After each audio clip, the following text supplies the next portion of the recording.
Recently, I read The Color Purple by Alice Walker. It's a remarkable book which follows the difficult life of Celie in rural Georgia as she faces violence and oppression, but ultimately triumphs. And when I finished, I found myself compelled to say, wow, what a great story. And that got me thinking, why was it such a great story? What in particular makes The Color Purple such a great story? Is it its incredible emotional journey? Or maybe its deep characters? Its unique structure? Or its striking style? Its powerful message? Intuitively, it seemed to me all those things, all summed together, make The Color Purple a great story. And as the reader, you can just instantly sense it. But that fuzzy answer didn't satisfy me. No, I'm too impatient. I wanted a takeaway distilled in as concise a form as possible, something I could easily refer to and use to guide all my future work. After much thinking, I decided it was too difficult of a puzzle for me to crack. The making of a great story is a complex art and science, too complex for me alone to explain. Instead, I needed storytellers greater than myself to provide some light on the issue. So that's what I did. I asked them, what makes a great story? Unfortunately, most did not respond.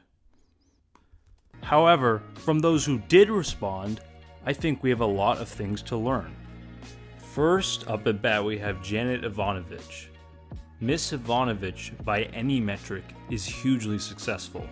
She has over 200 million books in print and is most famously known for her contemporary mysteries featuring Detective Stephanie Plum, a female bounty hunter described by Miss Ivanovich as incredibly average and yet heroic if necessary.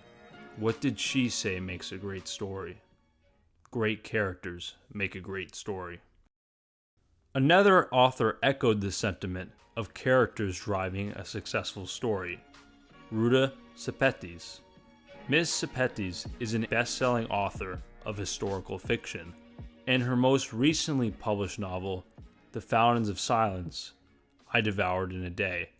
It's inarguably a great story. Compelling characters. If you are interested in the characters, you will journey with them for hundreds of pages, holding their hand and feeling their fear and joy. If the characters are compelling, you will still be thinking of them after the book ends.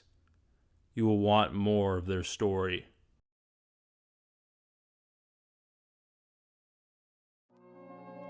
Okay, between Janet Ivanovich and Ruta Sepetys, we have our starting point. Great characters. What's next? The answers from Jeffrey Archer and Jodi Picoult help point us in the right direction. Jeffrey Archer is a prolific best-selling novelist with over 330 million books sold worldwide. He is best known for Cain and Abel, which is one of the top 100 best-selling novels of all time. His answer? The reader not being able to put the book down. Jodi Picoult's response spoke to a similar truth.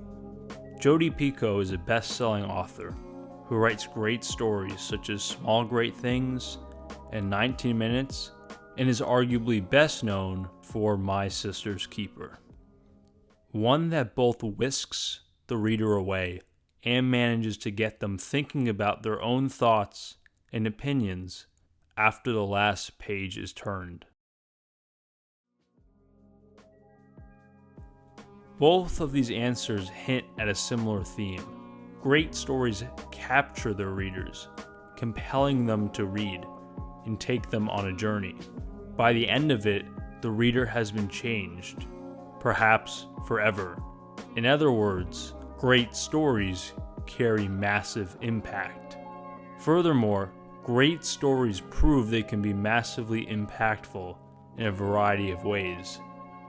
You can go small and quiet, or loud and violent, or anywhere in between. The key, though, make the reader feel. Make them experience the story in their bones. Let's finish this pyramid we've begun to assemble. The answer I received from Steven Pressfield helps tie all this together. Steven Pressfield is a best-selling author, a master of both fiction and nonfiction. He has written classics such as Gates of Fire and The Legend of Bagger Vance and The War of Art.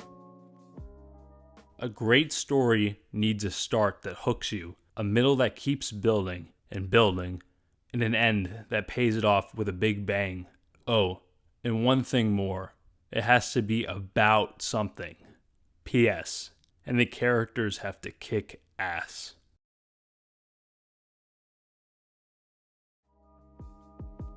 Steven Pressfield's response puts two of our elements together and adds in a potential third ingredient to our recipe: a beginning, middle, and end. Based on all these responses, I tried to create my own definition of what makes a great story, one that mixes all these answers together. Note, this is a definition, it's not the definition. Clearly, there's room for debate.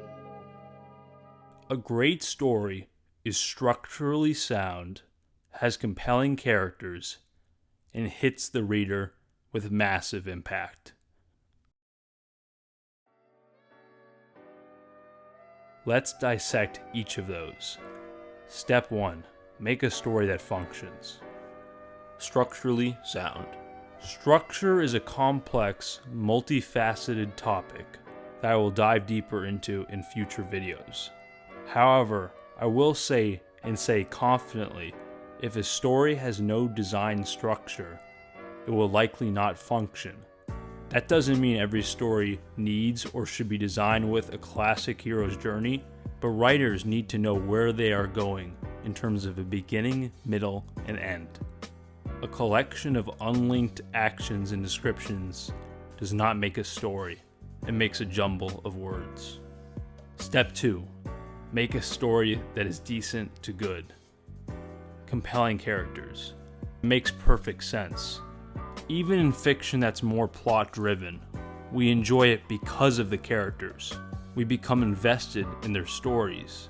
Stories are written for humans, and ultimately, humans connect to stories because their characters reflect the complex human experience, even if they are not always humans themselves. Step 3. Make a story great. Massive impact. This is the secret sauce that really elevates a story. It what makes all these writers' stories great. Their stories carry weight. They're about something bigger than just what's on the page. And the stakes in the story are significant. If the characters in their stories don't succeed and accomplish either their wants or needs, they will suffer greatly. They may lose their love, or their freedom, or their life. We become invested in their stories because they are taken to the far end of the human experience.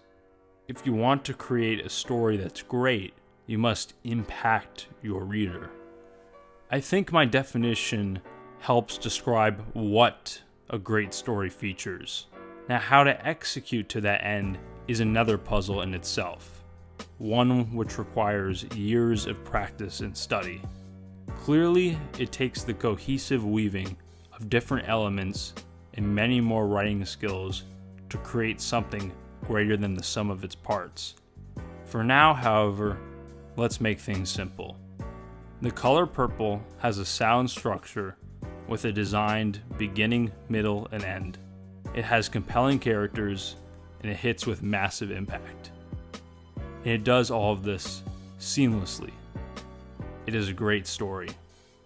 Let me leave you with one final author response.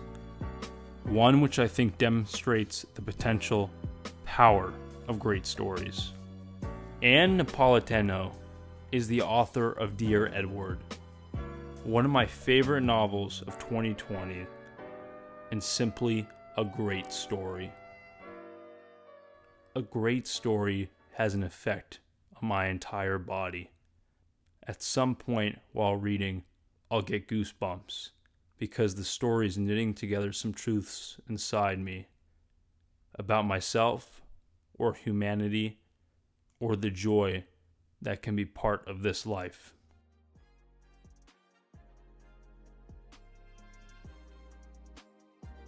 Great stories make us see our universe with new eyes. Great stories help us enjoy our lives. Great stories change the world. And that's what makes storytelling great.